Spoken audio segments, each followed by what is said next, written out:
और बिहार का पासवान का भी बेटा हूं। और जो दायित्व मुझे मिला है विधानसभा में, कई कारकों को मैंने किया जिसका चर्चा इन लोग किया था, लेकिन आज जब बाबा चौहरमल महाराज जी के जयंती पर आया हूं तो वीर चौहरमल महाराज जी एक महान पुरुष जिन्होंने अन्याय के विरोध में लड़ाई लड़ा, जिन्होंने समानता का अधिकार के पक्ष में लड़ाई लड़ा, जिन्होंने किसी भी गरीब पर कोई अत्याचार होता था तो उनके लिए खड़ा होने वाले और वीर चौहरमल महाराज जी हमारे वंश के थे, हम उनके वंश के हैं, यह हमें गौरव है। लेकिन मेरा मानना है कोई भी जब महान पुरुष होते हैं वो किसी न किसी जात के पेट से ही पैदा लेते हैं, लेकिन अपने कर्तव्य के आधार पर जो महान बनते हैं तो पूरे देश के होते हैं। जैसे बाबा साहब डॉक्टर भीमराव अम्बेडकर हो, जो महान पुरुष भारत का है, भारत रत्न है, उसी प्रकार जो महान पुरुष होते हैं उन्हें किसी एक जात के परिधि में नहीं माना जा सकता है, वो सबों के होते हैं। और हमें गर्व है कि हम वीर चौहरमल जी का वंशज है, तो उस वंश से आते हैं जिस वंश ने केवल आज ही नहीं, हमारा समाज में तो जिस समय इस देश पर मुगलों का शासन था और जिस समय इस देश के अंदर मुगल हिंदू समाज के बहू बेटियों को डोली उठाता था, सनातन धर्म और हिंदू धर्मों के साथ अन्याय करता था, उस समय ही पासवान समाज के लोगों ने मुगलों से लड़के और अपनी बेटी के डोली में सुगर काट कर रख करके और हिंदू समाज और सनातन धर्म को रक्षा किया था। हम तो उस वंश से आते हैं। केवल मुगल वंश के समय सनातन हिंदू धर्म को रक्षा नहीं किया था। मेरा समाज ने जब अंग्रेजों का इस देश पर शासन था उस समय भी पासवान सेना था और पासवान सेना ने उस समय भी लड़के देश को आजादी कराने के काम किया था।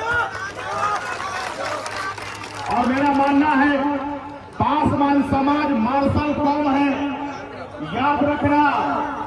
मैंने कहा पासवान समाज मार्शल कौम है और मार्शल कौम हमेशा अन्याय के खिलाफ लड़ने का काम करता है। लेकिन केवल भाषण देना मेरा मकसद नहीं है, हंगामा खड़ा करना मेरा मकसद नहीं है। मैं दो निवेदन करने के लिए आया हूं आप लोगों से। एक निवेदन यह कि बाबा साहब डॉक्टर भीमराव अम्बेडकर जी का जो सपना था, जो समाज के अंतिम पंक्ति में जो बैठा हुआ लोग है, वह शिक्षा के प्रति अगर मुख्यधारा से नहीं जुड़ जाते हैं तब तक विकसित समाज नहीं हो सकता है। तो आप सबसे मैं निवेदन करता हूं और पूरे मोकामा वासी से भी, पूरे बिहार के आए हुए लोगों, अपने समाज के लोगों का, सब समाज के लोगों से एक संकल्प आप लीजिए, एक संकल्प आप लीजिए। तो हम लोग बाबा साहब डॉक्टर भीमराव अम्बेडकर जी के सपना को तो पूरा करेंगे ही, और देश के माननीय प्रधानमंत्री नरेंद्र मोदी जी के मार्गदर्शन में और बिहार की एनडीए की सरकार, नीतीश कुमार या एनडीए की सरकार के नेतृत्व में जो शिक्षा के क्षेत्र में अलग जगह है, हम एक एक समाज के लोग अपने बच्चों को निश्चित रूप से पढ़ाएंगे।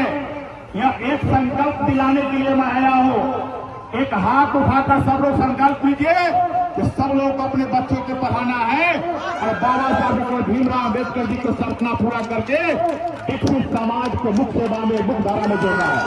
करना है ना, सब लोगों को जोड़ना है ना। और गांव में जाकर भी लोगों को बताना है अब गरीबी का बहाना नहीं चलेगा।